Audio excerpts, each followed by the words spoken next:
Tumayong balahibo ko nun, sir, na panahon na nakita ko, naku, andyan yata si VP Sara, andyan si Bongo nakapasok na. Ang penalty nito ay 4 na taon nata na kulong. Who gave you the order? I take my orders from the Chief of the Philippine National Police. So, Chief PNP. Ang ano po namin is really to assist ang PCTC po. Kaya nga. Oh, PCTC, did you or did you not give the order to General Marbil? No. No. So, General Marbil, are you lying? General Torre, may violation ho ba sa arrest ni former President Duterte? No, sir. Any person arrested or detained or to shall be allowed visits by or conference with any member of the immediate family or any medical doctor or priest, minister chosen by him. I saw the video, sir. President Duterte was asking for his own doctors. Sir, we have substantial doctor. Ang sabi kasi dito, his choice, hindi nyo choice. I saw the video wherein you're saying 2-star, ako na nagdedesisyon, I will not allow VP Sara in.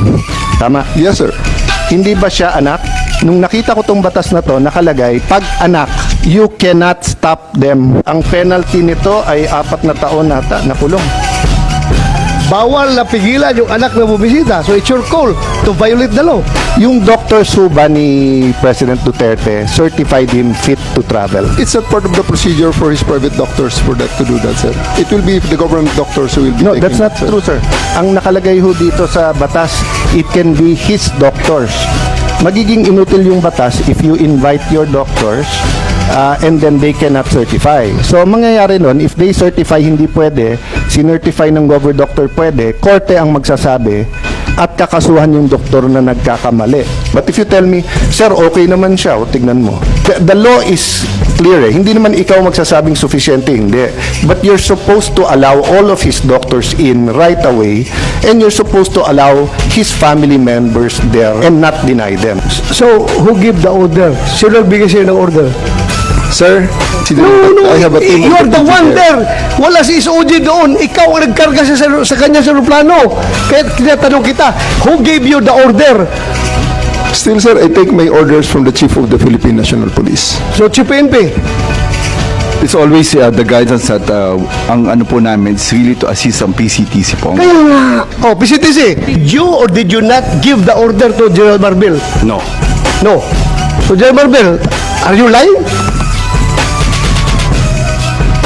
So I'm not lying, but I just want to have the executive privilege po regarding this matter. This Ay, operational matter. nandito na tayo eh. Executive privilege ka dyan. Bakit naging executive privilege? Kanina, bigla? sinabi mo, PCTC ang nagbigay ng order. Ngayon, mag-executive privilege ka. Kung sino-sino na tinuro mo. That's why we didn't want to attend the last hearing because this is what we were expecting, ma'am. We didn't want to be bullied. We are not bullying you, sir. Ha? We want the truth. Secretary Remulla, I recall that General Torre, nagbigay siya ng interview na sinabi niya, bigyan lang ako ng eroplano. Ako nang bahala dyan. Arrest him and bring him to the Hague. Yun na. Simple as that. Arrest him and bring him to the Hague. Sagot ko lang, sir, bigyan mo ko aeroplano.